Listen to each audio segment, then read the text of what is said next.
తల్లికి వందనంలో పెద్ద స్కామే నడుస్తున్నట్లుంది. మొదటి ఏడాది ఈ పథకాన్ని ఎగ్గొట్టిన చంద్రబాబు ప్రభుత్వం కొద్ది రోజుల క్రితం ఆర్భాటంగా పథకాన్ని అమలు చేస్తున్నట్టు ప్రకటించింది. అయితే అందులో అడుగడుగునా అవకతవకలే. వాటి వెనుక పెద్ద కుంభకోణం ఉందేమో అన్న అనుమానాలు కలుగుతున్నాయంటున్నారు నిపుణులు. రాష్ట్ర వ్యాప్తంగా ఇదే పరిస్థితి. కర్నూలు జిల్లాలో అయితే అర్హులు ఉన్న లబ్ధిదారులకు కూడా తల్లికి వందనం అందలేదు. కొందరి ఖాతాల్లో పదుల సంఖ్యలో లబ్ధిదారులకు సరిపడా డబ్బులు వేసినట్లు చెప్తున్నారు. మొత్తానికి అంతా గందరగోళంగానే ఉంది.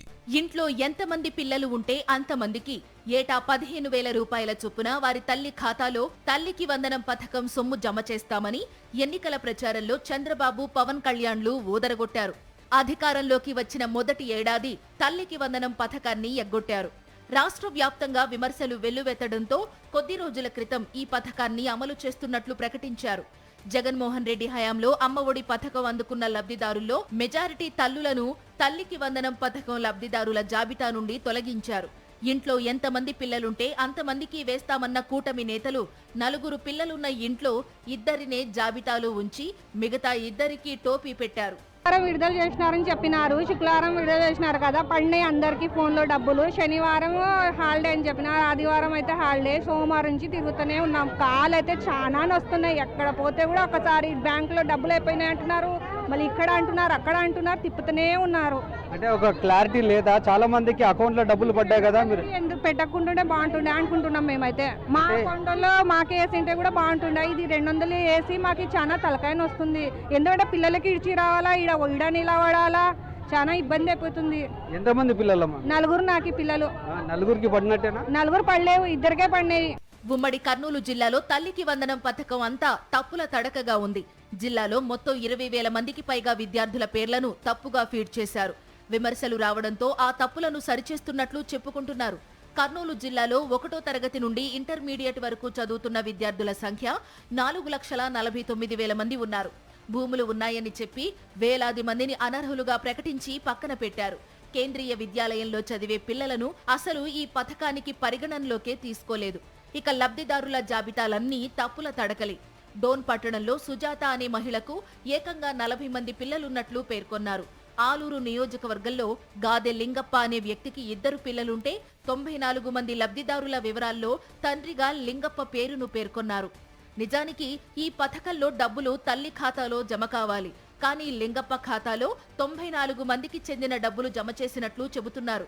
తన 94 మంది పిల్లలు ఎక్కడున్నారో అధికారులు వెతికి తెచ్చి తనకు ఇవ్వాలని, వారందరికీ ఒక్కొక్కరికి 15,000 చొప్పున తల్లికి వందనం సొమ్మును తన ఖాతాలో వేయాలని లింగప్ప సెటైర్ వేస్తున్నారు. 94 మంది నీకే ఉన్నట్లు నా పిల్లలు నాకు కావాలా, ఆ అమౌంట్ నాకు కొట్టాలి. వీళ్ళు తప్పేదమ్మా, లేకపోతే నా పిల్లలేనా? మీరే గుర్తించి ఏదో ఒకటి చెప్పాలి కదా. 99 మంది పిల్లలు అయితే నేను దత్తతనే తీసుకోండి అన్న. లేక తండ్రి పేరు ఎందుకు చేస్తారు? యాక్చువల్లీ తల్లికి వందనం కదా, తండ్రికి వందనమేం కాదు కదా. తల్లికి వందనమే కదా, తండ్రికి వందనం అయితే కాదు. మరి తండ్రి పేరు ఎందుకు మెన్షన్ చేసినారు? అది 94 మంది పిల్లలు నాకేం తెలియదు. మరి వీళ్ళు అధికారులు డేటా తీసుకున్నారు నా దగ్గరికి. మరి నా పిల్లలు అయితే నా దగ్గర ఉంటారు కదా. అంటే మరి మా ఊళ్ళో ఎడని అడిగి కొంచెం విచారించి నా పిల్లలు నా దగ్గర ఇచ్చాను. ఆ తల్లికి వందనమేమో కొందరికి పంపిస్తే నేను కూడా సంతోషపడతాను. తల్లికి వందనం డబ్బులు పోస్టాఫీస్ ఖాతాల్లో పడ్డాయని ప్రచారం జరగడంతో కర్నూలు జిల్లాలో పోస్టాఫీసుల ముందు మహిళలు బారులు తీరారు. రోజుల తరబడి తమ సొమ్ము కోసం తిరిగిపోతున్నారు. కొందరు తల్లుల ఖాతాలో చిల్లి గవ్వ కూడా జమ కాలేదు.